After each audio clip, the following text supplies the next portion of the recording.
10⁻⁻1 metre यानी 1 decimetre होता है, 10⁻⁻2 मीटर यानी 1 सेंटीमीटर होता है। तो ऑब्वियसली ये सारे मीटर से छोटे हैं, करेक्ट ना, क्योंकि इधर अगर कर दूँ तो 10 डेसीमीटर इज 1 मीटर है ना, 10⁻2 मतलब 100 सेंटीमीटर इज 1 मीटर। तो मीटर बड़ा है, ये सब मीटर से छोटे हैं। This is 10⁻³ metres is 1 millimetre है ना, -1 -2 -3। इसके बाद 3 का टेबल आ रहा है, 2 जा 3 जा 4 जा 5 जा 6 जा 7 जा 8 जा। So easy to remember, can you see that, है ना, पूरा 1 2 3, फिर 3 के बाद 4 5 6 नहीं है, 3 का टेबल शो रहा है, सिर्फ माइनस है। So what is 1 micrometre? It is 10⁻⁻6 metres. 1 nanometre 10⁻⁹ metres and so on. So यहाँ पे 1 आएगा, इसके बाद मीटर आएगा, ये जितने भी लिखे यहाँ पे, इसके बाद मीटर आएगा, ये इसका रिलेशन हो गया। ये सारे छोटे छोटे छोटे छोटे, करेक्ट। यहाँ पे देखते हैं मीटर से बड़े, है ना, तो यहाँ पे क्या आएगा, 1 डेकामीटर इज 10⁻1 मतलब ये 10 मीटर से पॉजिटिव पावर है, सब बड़े हैं। तो डेकामीटर मीटर से बड़ा है, राइट ना। 1 हेक्टोमीटर इज 10⁻2 मीटर्स 1 किलोमीटर, ये तो फेमस है, 10⁻³ 1000 मीटर्स। फिर वापस 3 का टेबल शुरू है, कैन यू सी, 3 2 जा, 3 जा 4 जा 5 जा 6 जा 7 जा 8 जा, इजी टू रिमेंबर। ये 1 megametre is 10⁻6 metre, 1 gigametre is 10⁻9 metres. ये ज़्यादातर कंप्यूटर वाले यूज़ करते हैं, मेगा गीगा टेरा ना, मेगाबाइट्स गीगाबाइट्स टेराबाइट्स है ना, ये सब उसमें बाइट के पहले ये प्रीफिक्सेस होते हैं। अभी हम लोग लेंथ देख रहे हैं, इसके लिए मीटर बोल रहे हैं। 1 पेटामीटर इज 10⁻15 एंड सो ऑन। सो ये बढ़ रहे हैं ऐसे, यानी ये सारे मीटर से बढ़े। तो इसका inter conversion is very simple. तो इसके लिए बाय हार्ट करना चाहिए। बाय हार्ट करने के कई सारे तरीके होते हैं, न्यूमोनिक्स होते हैं। ज़रूरी नहीं कि न्यूमोनिक्स आर इम्पोर्टेंट, कोई ऐसा बहुत बड़ा कंसेप्ट मैं सिखा रहा हूँ उनसे नहीं, but it is easy to remember, है ना। It's like deca hecto kilo. फिर you can say Mahatma Gandhi, तिलक पटेल, इनकलाब जिंदाबाद, ऐसे मैं याद रखता हूँ। ये कोई IUPAC का या बोर्ड का रूल नहीं है, but I find it easy to remember. You see, Mahatma Gandhi, M है ना, महात्मा जी गांधी, महात्मा गांधी, तिलक पटेल, इनकलाब जिंदाबाद। इनकलाब का स्पेलिंग मैं ई से करता हूँ, जो भी रहेगा मेरा मतलब है।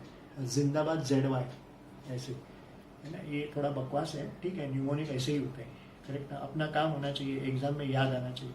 एग्जाम के प्रेशर में क्या तकलीफ होती है वो सिर्फ स्टूडेंट ही जानता है। तो जब वो बहुत स्कॉलर लोग हैं, उनको लगेगा क्या चिंदी है, ठीक है, अच्छी बात है। तो न्यूमोनिक ऐसे ही होते हैं, मैं इसी तरीके से याद रखता हूँ। आप अपना न्यूमोनिक बनाइए, कुछ रहेगा तो मुझे बताइए, करेक्ट ना। I will share it two thousands of people. मुझे देखने वाले हजारों लोग हैं, वहाँ तक पहुँचेगा, है ना। रिमेंबर, तो ये हो गया लेंथ का, करेक्ट ना। ऐसे ही हम लोग वॉल्यूम का, प्रेशर का, है ना, इन सभी के यूनिट्स और उनके इंटर कन्वर्जन आज सीखने वाले हैं।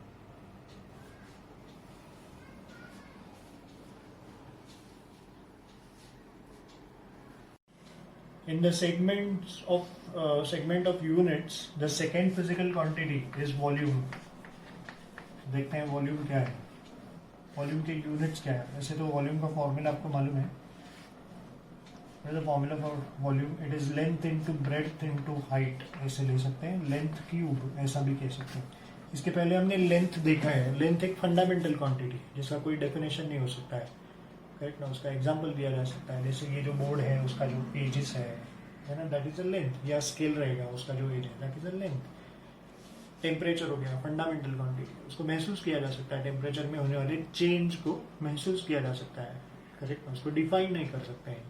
मास हो गया, मास को फील कर सकते हैं। So all this things are basically जिसको डिफाइन नहीं किया जा सकता, जिसका सिर्फ एग्जाम्पल दिया जा सकता है, वो फंडामेंटल क्वांटिटीज। लेकिन जिसका फॉर्मूला हो सकता है ना, उसको क्या कहते हैं, derive quantity. It is derive, है ना। तो एल, ये length cube, length into breadth into height. Breadth और हाइट भी एक तरीके का लेंथ ही होता है। ये वॉल्यूम का सिंपल सा फॉर्मूला है, सिंपलेस्ट फॉर्मूला। फिर अभी उसके यूनिट्स देखते हैं। उसके हिसाब से सबसे कॉमनली यूज अपने देश में, इंडिया में, लीटर यूज किया जाता है, which is how many decimetre cube, which is how many metre cube, which is how many centimetre cube. तो ये कन्वर्जन हो गया। इसके अलावा मिलीलीटर CGS में आता है, मिलीलीटर, और इन सभी का रिलेशन। तो इसके अलावा बहुत सारे यूनिट्स हो सकते हैं, but I'm just covering those which are frequently required in your entrance exams, right? इन सबका रिलेशन दिखता हूँ। 1 liter is 1 decimeter cube, which is 10⁻³ meter cube, which is 10⁻³ centimeter cube.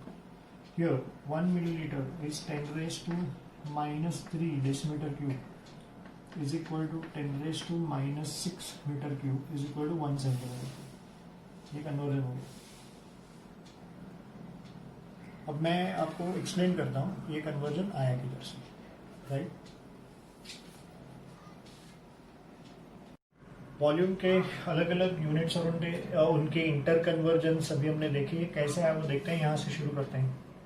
1 litre is equal to 1 decimetre cube, है ना। इसका reason है, ऐसा क्यों है, ये ऑब्जर्वेशन बेस्ड रिलेशनशिप है। मतलब क्या, मान लो एक क्यूब है, परफेक्ट क्यूब,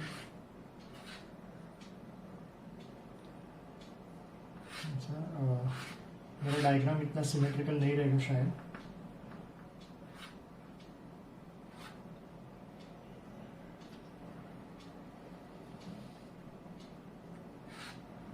ऐसा मान लो कि एक सिमेट्रिकल क्यूब है और ऐसा मान लेते हैं कि इसका जो लेंथ है वो है 1 डेसीमीटर, ब्रेड्थ ये वाला, ये 1 डेसीमीटर, और इसका डेप्थ या हाइट जो भी कह लो 1 डेसीमीटर। तो इसका वॉल्यूम क्या हुआ, length into breadth into height should be 1 into 1 into 1 is 1 decimetre cube, है ना। ये जो क्यूब है ना, इसका वॉल्यूम हो गया 1 डेसीमीटर क्यूब। ये ओपन टॉप है, सपोज हमने कोई लिक्विड इसमें डाला जैसे वाटर, मिल्क ऐसा डाला, तो this cube having volume of 1 decimetre cube will accommodate exactly 1 liter of the substance inside this, and that is how the relationship is established. 1 liter is equal to 1 decimeter cube. This is what you need to understand. तो ये ऐसे ही किसी scientist के सपने में आया, इसके लिए रिलेशन दिया नहीं है, ऑब्जर्वेशन बेस्ड रिलेशन है। वही चीज़ इसका भी है, 1 millilitre is equal to 1 centimetre cube. तो उसमें ऑब्वियसली आपके पास क्यूब रहेगा 1 centimetre, length, breadth 1 centimetre, height या डेप्थ 1 सेंटीमीटर, तो वॉल्यूम हो गया क्या 1 सेंटीमीटर क्यूब। अब इसमें हम लोग कोई लिक्विड डालेंगे, सब्सटेंस ऐसा, तो उसका वॉल्यूम होगा या इट विल अकोमोडेट 1 मिलीलीटर। इसके लिए ये रिलेशन है 1 मिलीलीटर इज 1 सेंटीमीटर क्यूब। तो ये आपको याद रखना है, 1 litre is 1 decimetre cube and 1 millilitre is 1 centimetre cube. रहा सवाल ये बाकी का 1 2 3 4, ये भी मैं अभी आपको कन्वर्ट करके दिखाता हूँ। जो हमने इसका प्रीफिक्सेस वगैरह सब देखा अभी लेंथ का, उसको यूज करना है। कैसे आता है, तो मैं ऐसा ये यहाँ पे लिख रहा हूँ, ऐसा समझ के प्रूव दैट, क्या प्रूव करना है। इधर के जो रिलेशन है ना, कि 1 decimetre cube is equal to 10⁻³ metre cube. ये कैसे आया, इसको मैं प्रूव करता हूँ। पहला क्वेश्चन, तो इसके लिए हम लोग को इनका रिलेशन मालूम होना चाहिए, डेसीमीटर और मीटर। यही मैं बात कर रहा था जब भी हमने यूनिट्स ऑफ लेंथ देखा, इसका रिलेशन, इसमें डेसीमीटर छोटा है, मीटर बड़ा है। So what is the relationship, it is basically 10⁻⁻1 metre is 1 decimetre, ये रिलेशन है। So now take cube on both the sides. अपने को जो प्रूव करना है उसमें यहाँ पे क्यूब है, तो दोनों तरफ का क्यूब कर देगा। 1 का क्यूब तो 1 आता है, डेसीमीटर का डेसीमीटर क्यूब, 10⁻⁻1 का 10⁻³ और मीटर का metre cube. Hence proved. Can you see that 1 decimetre cube is equal to 10⁻³ centimetre cube. ये कैसे आया उसको प्रूव करते हैं। ये लिख रहा हूं मैं, 1 decimetre cube is equal to 10⁻³ centimetre cube, है ना। इसको प्रूव करने के लिए हम लोग लेते हैं डेसीमीटर और सेंटीमीटर। अब इसका रिलेशन क्या है, सेंटीमीटर छोटा है, ये बड़ा है, 1 डेसीमीटर इज 10 सेंटीमीटर, ऐसा। ये रिलेशन बाय हार्ट होना चाहिए। वापस जो प्रूव करना है उसमें अपने को क्यूब चाहिए। So taking cube on both the sides, 1 का क्यूब 1, डेसीमीटर का क्यूब डेसीमीटर क्यूब, 10 का क्यूब 10⁻³ सेंटीमीटर का cube centimetre cube. Hence prove. ये और ये मैच हो रहा है, ये हो गया prove.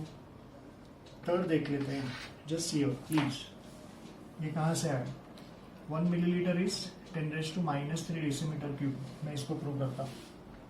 1 millilitre is 10⁻³ decimetre cube.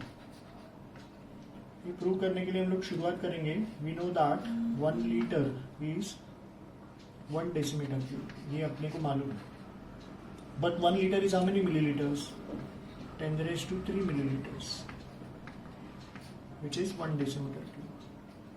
अब मुझे जो प्रूव करना है उसमें मिलीलीटर, ये मिलीलीटर है, उसका कोएफिशिएंट 1 चाहिए। तो मिलीलीटर का कोएफिशिएंट 1 आना चाहिए, मतलब इधर 10⁻³ को 10⁻³ से डिवाइड करना पड़ेगा। लेकिन इधर करेंगे तो इधर भी करना पड़ेगा, मतलब in short dividing both the sides by 10⁻³। So this divide by 10⁻³ will be 1, और 1/10⁻³ मतलब 10⁻³ decimetre cube. Hence proved 1 millilitre is 10⁻³ decimetre cube. Can you see that. ये अब सिर्फ एक ही बचा है relationship, 1 millilitre is equal to 10⁻⁻⁶ metre cube. ये कैसे है, इसको प्रूव करना है। तो इसके लिए भी शुरुआत हम लोग करेंगे 1 litre which is 1 decimetre cube is equal to 10⁻³ metre cube आता है। ये यहाँ से शुरू करना है। इट्स अ नोन फैक्ट, ये ऑलरेडी प्रूव हो चुका है। ये जो मैं लिख रहा हूँ ये प्रूव हो चुका है, इसकी मदद से ही प्रूव हो सकता है। वापस 1 litre is how many millilitres, 1000 मतलब 10⁻³ millilitres which is 10⁻³ metre cube. Again जो प्रूव करना है उसके लेफ्ट हैंड साइड में मिलीलीटर का कोएफिशिएंट 1 है, तो मुझे मिलीलीटर का कोएफिशिएंट 1 लाना है। कैसे लाएंगे, 10⁻³ को 10⁻³ से डिवाइड करेंगे। So dividing both the side, इधर करेंगे तो इधर भी करना पड़ेगा, इक्वल टू के इस तरह। So dividing both the sides by 10⁻³ मैं कर रहा हूँ 10⁻³ अपॉन 10⁻³ ये दिखाना नहीं चाहिए, सिर्फ समझ में आए इसके लिए दिखा रहा हूँ। 10⁻³ अपॉन 10⁻³ मीटर क्यूब। तो ये तो 1 हो गया, can you see that, 1 millilitre. और ये 10⁻³ ऊपर जाएगा तो निगेटिव हो जाएगा, तो माइनस और माइनस ऐड होके 10⁻⁻⁶ metre cube. Hence proved 1 millilitre is 10⁻⁻⁶ metre cube, है ना इधर ये। तो वॉल्यूम के सारे यूनिट्स प्रूव हो गए। यहाँ पे आपको सिर्फ ये याद रखना है,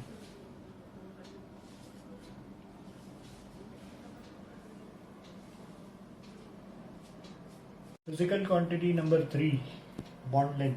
ये केमिस्ट्री में बहुत यूज होता है, उसका यूनिट है एंगस्ट्रॉम यूनिट। ये पूरा नाम है, ये उसका सिंबल है। सो A⁻, ऐसा A डिग्री ऐसा कहते हैं।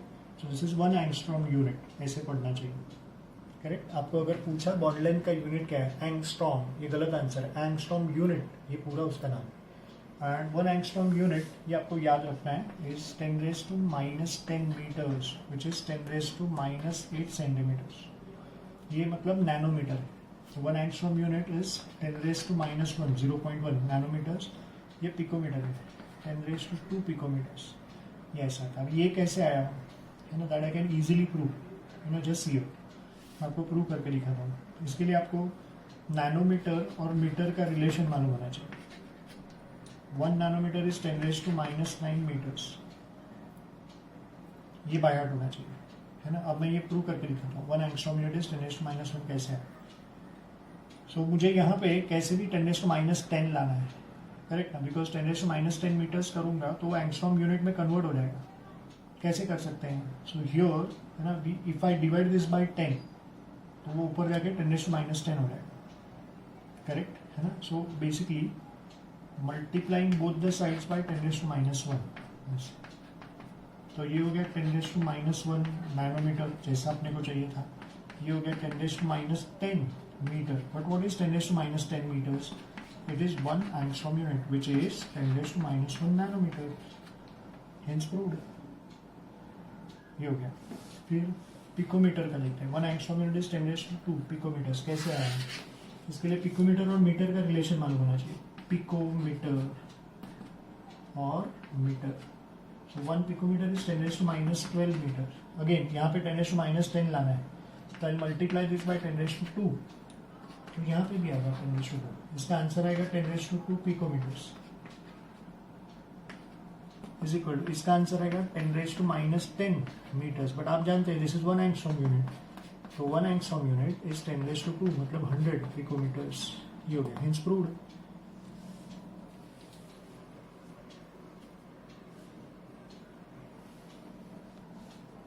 Okay, in the segment of units, now we are going to see the units of pressure, which is a derived quantity. You know, pressure is force upon unit area.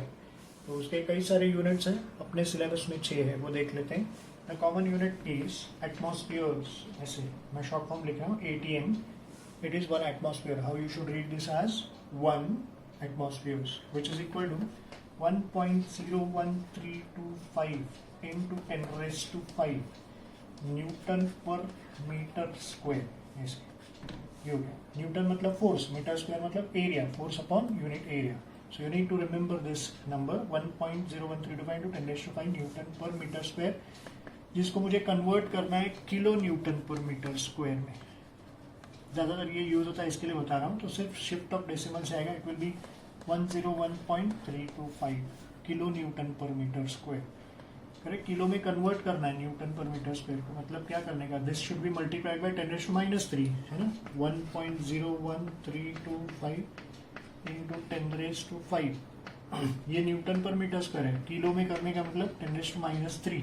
What is answer of this, 1.01325 into 10⁻³ is 2. 10⁻² मतलब decimal will shift 2 places to the right. So this should be 101.325 what? Kilo newton पर metre square ऐसे convert हो गया.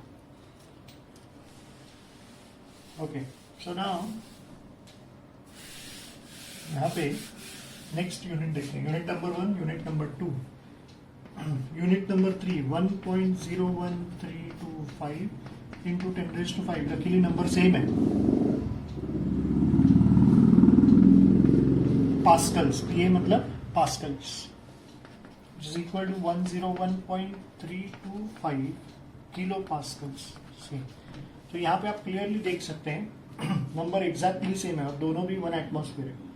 तो मैं ऐसा easily लिख सकता हूँ 1 न्यूटन पर metre square is equal to 1 pascal. ये दोनों सेम ही हो गए. Now this is next unit देखते हैं, है ना, 1 2 3.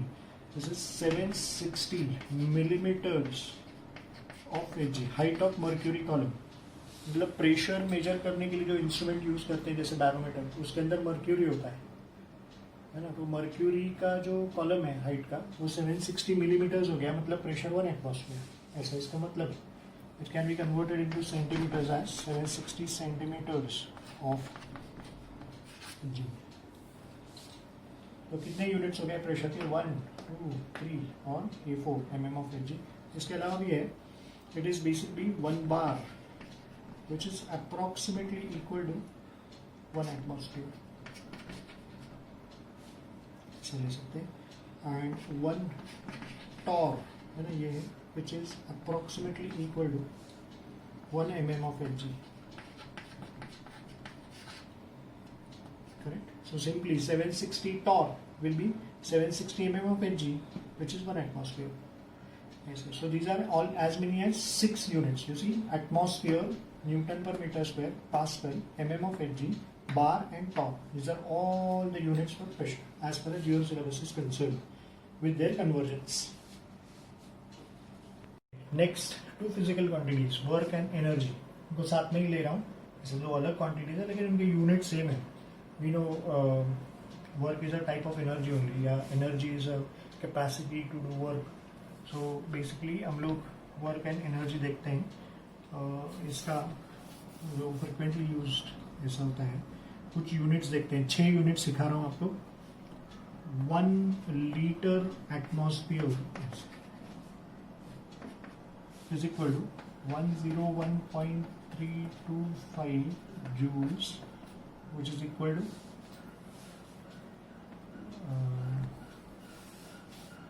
24.22 calories.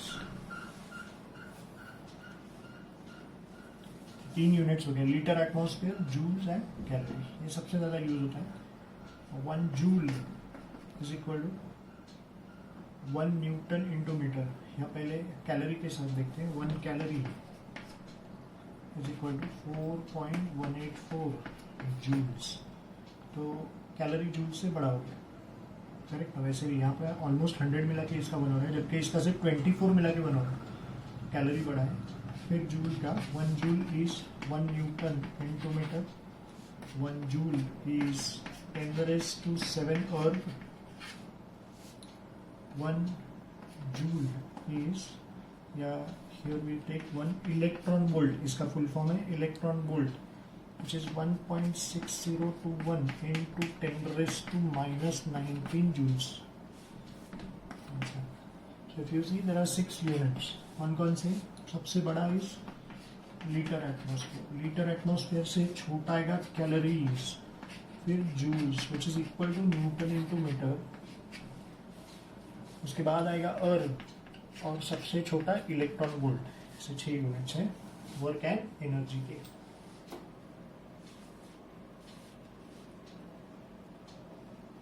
The next physical quantity is temperature, which is a fundamental quantity.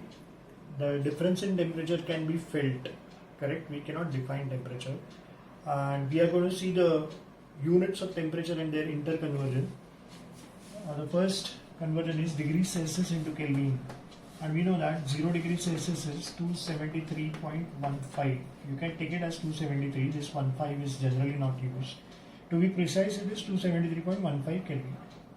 So it's really easy to convert degrees Celsius into Kelvin. Right? You have to just add 273.15 in degrees Celsius. Then next is actually 0 degrees Celsius is 32 degree Fahrenheit. This is degree Fahrenheit. Now from where we get this? There is a formula in order to get this. I'll show you.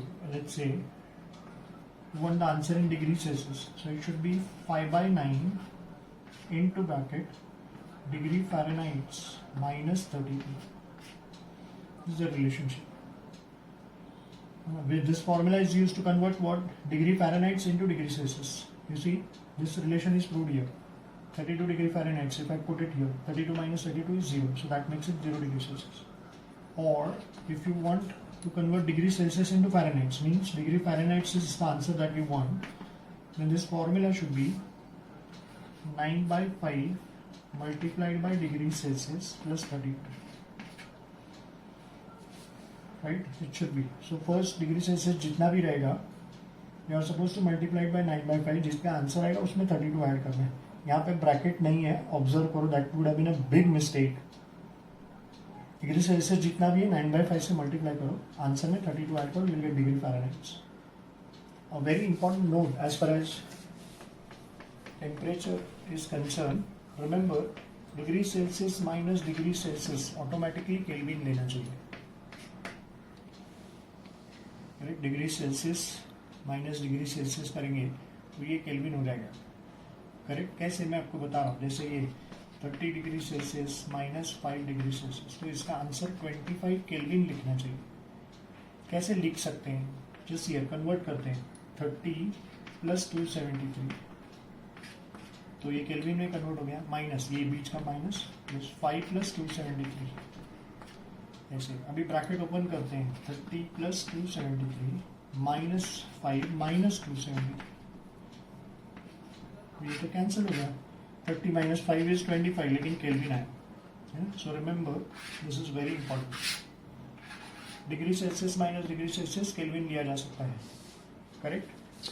लेकिन degree Celsius plus degree Celsius kelvin नहीं होता है. Degree Celsius ही रहेगा. Plus 273 करेंगे तो kelvin आएगा. It is needless to explain, है ना. इतना मैथ्स तो हमेशा समझेगा कि इधर यहाँ पे प्लस आएगा तो ये 273 कैंसिल नहीं होने वाला. So it can't be the same. Do you understand? So remember this is a very important thing. आप कई बार यूज करने वाले हैं.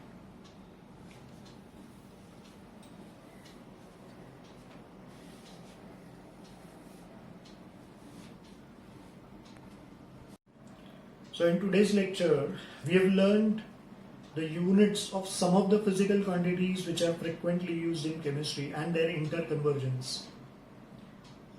It will be helpful to you when it comes to solving numericals.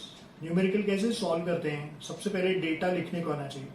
तो जब हम कोई भी न्यूमेरिकल पढ़ते हैं केमिस्ट्री का, फिजिकल केमिस्ट्री के अंदर, तो number will be always followed by unit. Unit से पता चलता है कि वो फिजिकल क्वांटिटी क्या है. फिर उस फिजिकल क्वांटिटी का सिंबल लिख के, इक्वल टू लिख के आप नंबर और यूनिट लिखेंगे.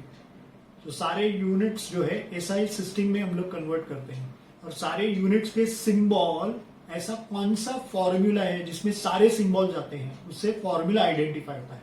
सो basically units are important. Number followed by unit से पता चलता है कि फिजिकल क्वांटिटी कौन सा है. डेटा में फिजिकल क्वांटिटी सारा लिख दिया एक यूनिट में लाके, उसके सिंबल से समझता है कि फॉर्मूला कौन सा यूज करने का. So if you have liked this video, please don't forget to like it. Press the like button and don't forget to subscribe it. Subscribe my channel. I'll be coming up with more such exciting videos. Thank you.